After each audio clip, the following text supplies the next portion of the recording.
राधे राधे दोस्तों। आज मैं आपको निर्जला एकादशी की कथा सुनाने जा रही हूँ। अगर आपको ये कथा पसंद आए तो कमेंट बॉक्स में भगवान विष्णु की जय अवश्य लिखिए।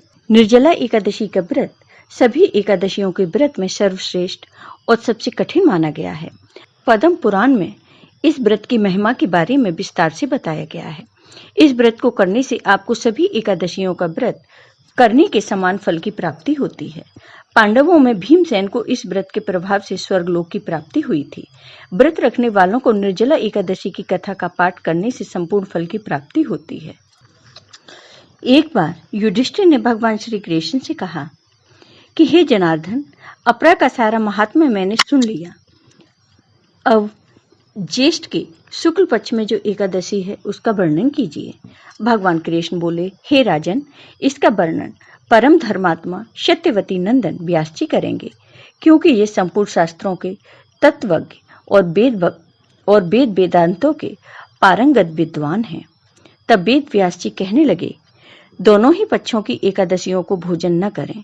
द्वादशी को स्नान आदि से पवित्र हो फूलों से भगवान विष्णु की पूजा करके नित्य कर्म समाप्त होने के पश्चात पहले ब्राह्मणों को भोजन देकर अंत में स्वयं भोजन करें। हे राजन, जन्ना शौच और मरना शौच में भी एकादशी को भोजन नहीं करना चाहिए। यह सुनकर भीमसेन बोले, हे पितामह, मेरी उत्तम बात सुनिए। राजा युधिष्ठिर, माता कुंती, द्रौपदी, अर्जुन, नकुल और सहदेव ये एकादशी को कभी भोजन नहीं करते तथा मुझसे भी हमेशा यही कहते हैं कि भीमसेन, तुम भी एकादशी को न खाया करो। किंतु मैं इन लोगों से यही कह दिया करता हूँ कि मुझसे भूख सहन नहीं होती। भीमसेन की बात सुनकर व्यास जी ने कहा, यदि तुम्हें स्वर्गलोक की प्राप्ति अभिष्ट है और नरक को दूसरी समझते हो तो दोनों पक्षों की एकादशियों को भोजन नहीं किया करो। तब भीमसेन बोले, हे पितामह, मैं आपके सामने सच्ची बात कहता हूँ। एक बार भोजन करके भी मुझसे व्रत नहीं किया जा सकता, फिर उपवास करके तो मैं रह ही कैसे सकता हूँ। मेरे उदर में व्रत नामक अग्नि सदा प्रज्वलित रहती है, अतः जब मैं बहुत अधिक खाता हूँ तभी यह शांत होती है। इसलिए हे पितामह, मैं वर्ष भर में केवल एक ही उपवास कर सकता हूँ, जिससे स्वर्ग की प्राप्ति सुलभ हो तथा जिसके करने से मैं कल्याण का भागी हूँ। ऐसा कोई एक व्रत निश्चय करके मुझे बताइए, मैं उसका यथोचित रूप से पालन करूंगा। तब व्यास जी ने कहा, भीम, ज्येष्ठ मास में सूर्य वृषभ राशि पर हो या मिथुन राशि पर शुक्ल पक्ष में जो एकादशी हो उसका यत्न पूर्वक निर्जल व्रत करो। केवल कुल्ला या आचमन करने के लिए मुख में जल डाल सकते हो। उसको छोड़कर और किसी प्रकार का जल विद्वान पुरुष मुख में न डालें, अन्यथा व्रत भंग हो जाता है। एकादशी को सूर्योदय से लेकर दूसरे दिन के सूर्योदय तक मनुष्य जल का त्याग करे तो यह व्रत पूर्ण होता है। तदंतर द्वादशी को निर्मल प्रभात काल में स्नान करके ब्राह्मणों को विधि पूर्वक जल और स्वर्ण का दान करें। इस प्रकार सब कार्य पूरा करके जितेंद्रिय पुरुष ब्राह्मणों के साथ भोजन करें। वर्ष में जितनी एकादशियां होती हैं उन सब का फल निर्जला एकादशी के सेवन से मनुष्य प्राप्त कर लेता है। इसमें तनिक भी संदेह नहीं है। शंख, चक्र और गदा धारण करने वाले भगवान विष्णु ने मुझे कहा था कि यदि मानव सबको छोड़कर एकमात्र मेरी शरण में आ जाए और एकादशी को निराहार रहे तो यह सब पापों से छूट जाता है। एकादशी व्रत करने वाले पुरुष के पास विशालकाय, विकराल आकृति और काले रंग वाले दंड पांचधारी भयंकर यमदूत नहीं आते। अंतकाल में पीतांबरधारी सौम्य स्वभाव वाले, हाथ में सुदर्शन धारण करने वाले और मन के समान वेगशाली विष्णुदूत आकर इस वैष्णव पुरुष को भगवान विष्णु के धाम ले जाते हैं। अतः निर्जल एकादशी को पूर्ण यत्न करके उपवास करना चाहिए। तुम भी सब पापों की शांति के लिए यत्न के साथ उपवास और भगवान विष्णु का पूजन करो। स्त्री हो या पुरुष, यदि उसने मेरु पर्वत के बराबर भी महान पाप किया हो तो वह सब एकादशी के प्रभाव से भस्म हो जाता है। जो मनुष्य उस दिन जल के नियम का पालन करता है वह पुण्य का भागी होता है। उसे एक एक पहर में कोटि कोटि स्वर्ण मुद्रा दान करने का फल प्राप्त होता सुना गया है। मनुष्य निर्जला एकादशी के दिन स्नान, दान, तप, होम आदि जो कुछ भी करता है वह सब अच्छे होता है।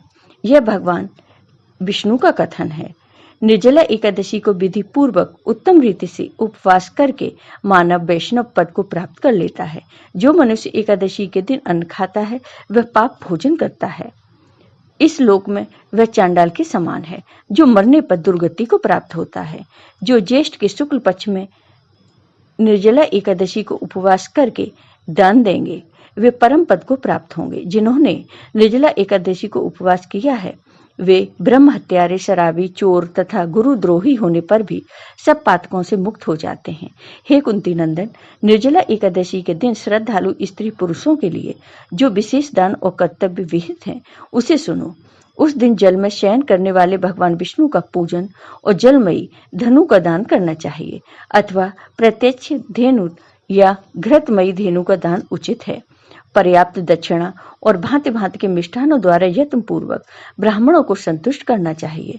ऐसा करने से ब्राह्मण अवश्य संतुष्ट होते हैं और उनके संतुष्ट होने पर भगवान विष्णु मोक्ष प्रदान करते हैं। जिन्होंने सम, दम और दान में प्रवृत्त हो भगवान विष्णु की पूजा और रात्रि में जागरण करते हुए इस निर्जला एकादशी का व्रत किया है, उन्होंने अपने साथ ही बीती हुई 100 पीढ़ियों को और आने वाली 100 पीढ़ियों को भगवान विष्णु के परम धाम में पहुंचा दिया है। निर्जला एकादशी के दिन अन्न, वस्त्र, गौ, जल, सैया, सुंदर आसन, कमंडल तथा छाता दान करनी चाहिए। जो श्रेष्ठ एवं सुपात्र ब्राह्मण को जूता दान करता है वह सोने के विमान पर बैठकर स्वर्गलोक में प्रतिष्ठित होता है। जो इस एकादशी की महिमा को भक्ति पूर्वक सुनता तथा जो भक्ति पूर्वक उसका वर्णन करता है वे दोनों स्वर्गलोक में जाते हैं। चतुर्दशी युक्त अमावस्या को सूर्य ग्रहण के समय श्राद्ध करके मनुष्य जिस फल को प्राप्त करता है वही इसके श्रवण से भी प्राप्त होता है। पहले दंत धावन करके यह नियम लेना चाहिए कि मैं भगवान विष्णु की प्रसन्नता के लिए एकादशी को निराहार रहकर आचमन के सिवा दूसरे जल का भी त्याग करूंगा। द्वादशी को भगवान विष्णु का पूजन करना चाहिए।